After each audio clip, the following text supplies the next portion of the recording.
The people who can do the most beauty in this world are usually the ones who feel like they're doing absolutely nothing. Have you ever felt like you have so much to offer and yet you have absolutely no idea what you're supposed to do with it? Like you've done your internal work, you've grown, you've evolved, and somehow you still feel like you don't have direction. There is something that happens when you are hyper self aware, when you have nervous system dysregulation, and you aren't sure what you want to do in this life. You might have many different talents, and I bet that you have a lot of life experience that would actually help people. Welcome to Living with August, where we slow down, we look a little deeper, and explore the patterns that shape how we actually experience this reality. And I want to give a quick disclaimer. Please take what resonates and leave what doesn't. You are an adult. I'm not here to change anyone. I'm speaking from my own lived experience, and it is not up for debate. This is my channel, and I decide the energy here. If something doesn't align with you, there are plenty of average channels out there that absolutely will. And if you have something to say badly enough, go create your own content where people can actually see you. And I'm guarantee you that they will battle you if you want. Okay, back to the regularly scheduled program. So you can flounder in life and feel like you have absolutely no direction. You can feel like you have so much to offer in this world and yet, again, not know how to share it. But you might also get into your own head and wonder if you should even be sharing it. Your ego can absolutely work against you in a completely different direction. You can think, why should I put myself out there when there are so many other people already talking about the same thing? Or if you're like me, I used to want to be seen so badly because ultimately I was trying to fill a void. And then I went the complete opposite direction and didn't want to be seen at all. And then I thought about all of the experiences that I could share with others and continued to stay in silence because I equated it to feeding my ego in some way. And let's face it, the majority of people are sharing things that they have not mastered themselves or because they are just wanting to be known by others because they haven't yet filled in their own void.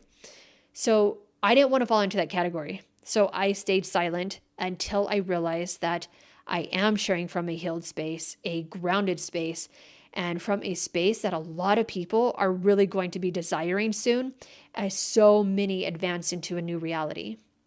Anyways, you can feel like nothing calls you enough to actually put real energy into one of your talents, your gifts, your knowledge, and you can clearly see the missing pieces in what so many people are sharing.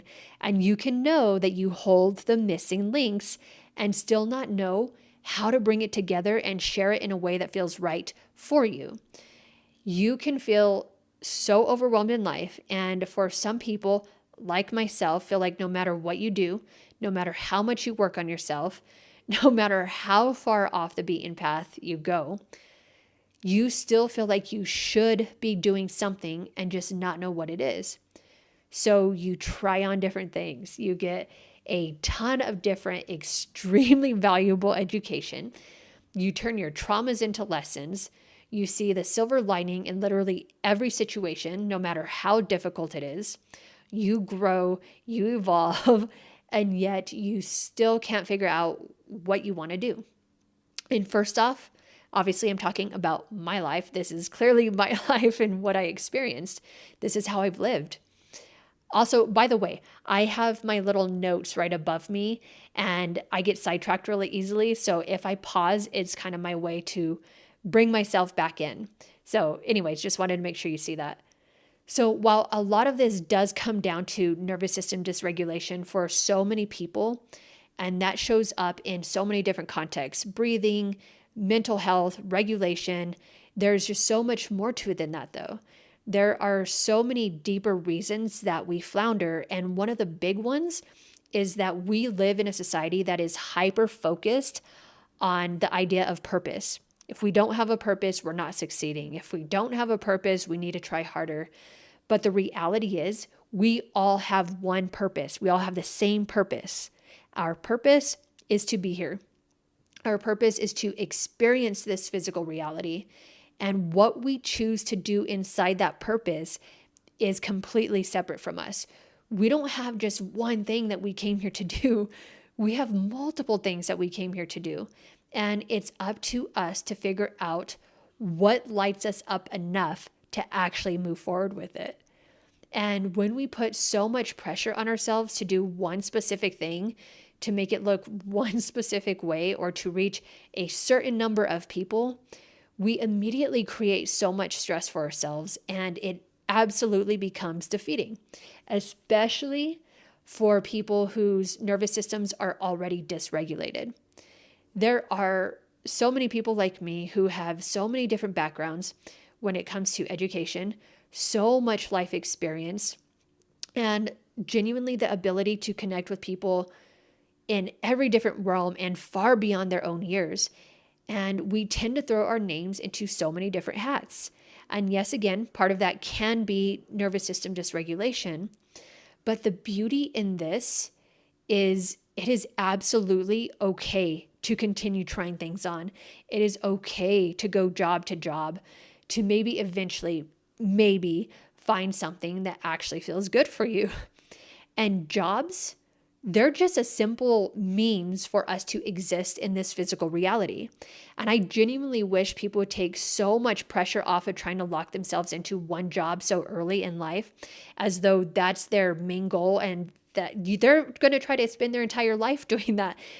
And I think about how many times I lied in interviews when I was younger, when they would ask such a ridiculous questions of like, where do you see yourself in 5 years with the company?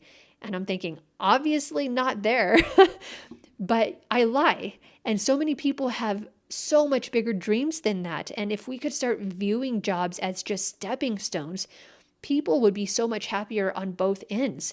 Management would care more about what someone can bring right now instead of trying to predict whether they're still going to be there in 5 years or not. Because in 5 years, I hope that everything should change in your life, and expecting someone to stay in one place and not evolve beyond that is exactly what's broken in a lot of our current structure. When we are given the freedom to literally find our own paths, and when we're not forced into college or not forced to have everything figured out early in life, we actually give ourselves the space to try all these different things on. And yes, I have played so many roles in this life already. Some of them have stuck. Some of them have definitely not. And I still do several very different things. I still do photography professionally. I am still a mindset coach and I work with the nervous system. I still work in holistic health through nutrition and functional wellness. And I want to add something here because this is actually a pivotal moment of exactly what I'm talking about. I just recently tried on real estate. I went through all of the schooling, paid a lot of money, and guess what? It served me beautifully for a couple of months, and then it didn't. I deeply felt in my soul that it was not my path.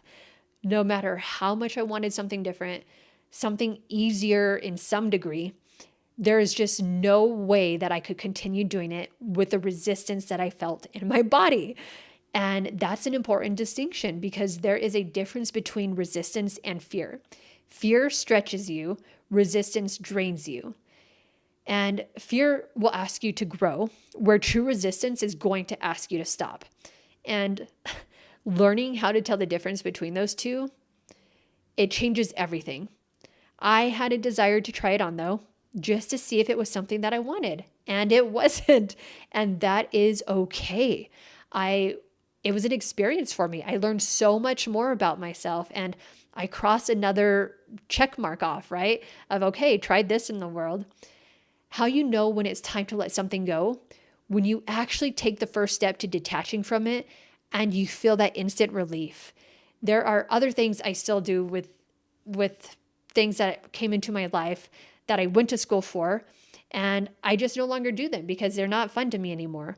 I used to be embarrassed that I couldn't settle into one specific profession until I realized how many people are so deeply unsatisfied in their lives and they chose to settle, right? Now, don't get me wrong.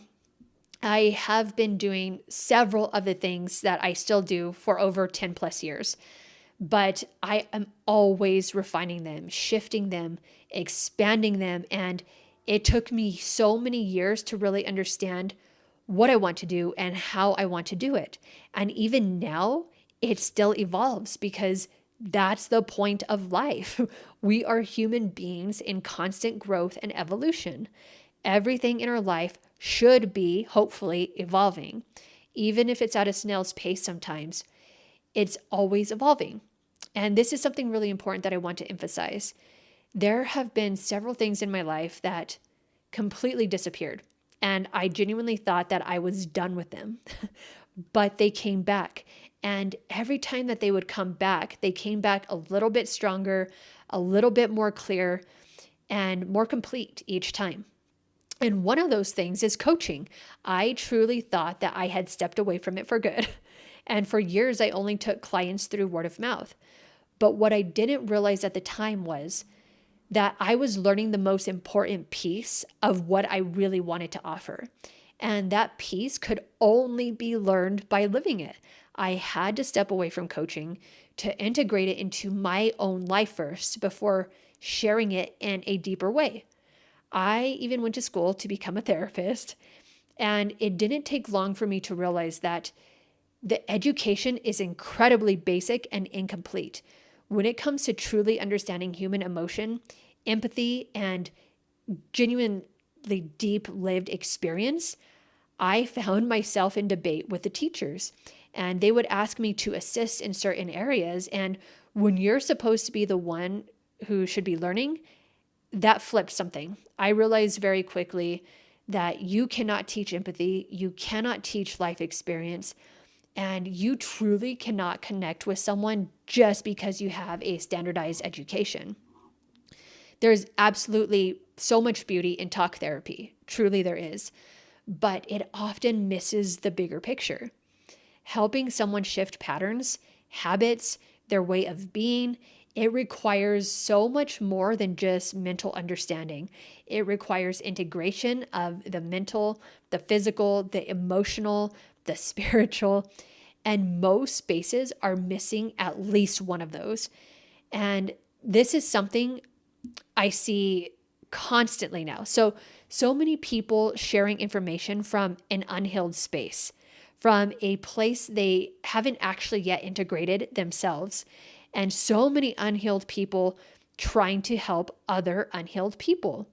And I strongly believe in practicing what you preach, not just understanding something mentally, but living it, integrating it, becoming it, because ultimately that's where the real impact comes from, which is why I chose not to become a therapist, because it felt like only a small piece of what is actually needed. And this is exactly why coaching kept coming back to me, because once I understood the deeper layers of healing and once I personally integrated them, it naturally came back to me. And I also want to be honest about something. There were so many times that I tried to put myself out there, videos, podcasts, different platforms, and I just wasn't ready. Not because I didn't have the knowledge, but because I had not fully integrated what I was trying to share. And you can feel that. People can feel that.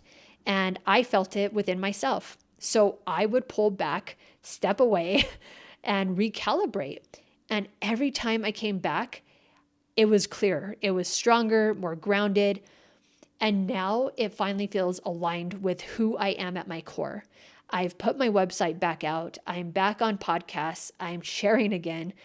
And I know that there are so many people who feel embarrassed by this same pattern, by going in and out of things and feeling like it looks completely unstable. And yes, sometimes it can be instability, and it was quite often for me. But when you look deeper, there's often something that's simply integrating, something that's building still. And there are times when what you're trying to create, it's simply just not ready because you don't yet hold the full picture of it. You still have something to learn, something to embody, or something to become. And so when you do share it, it will come from a place that is complete, a place that is whole, and a place that is actually ready to be received, right? So, yes, I do so many different things in this life. My purpose is to be here. And what I choose to do with my time, what I choose to create, and what I choose to share, that is completely separate from my purpose, even though, yes, they do coexist. Everything I've lived, everything I've navigated, everything that I've survived is embodied in what I share. And every time that something comes back into my life, again, more fully formed, my life absolutely shifts with it. So if you feel like you don't have direction, if you feel like you're floundering, or if you feel like you're trying on too many things, it's not that you're lost. Maybe you're just in the middle of becoming. And to be clear, not becoming something, but just becoming more of who you are at your core. Your experiences shape you. So again, take what resonates with you, leave what doesn't, and give yourself a little more space to evolve. You deserve that time and you deserve to try on whatever you want. I will talk to you in the next video. Have a beautiful day.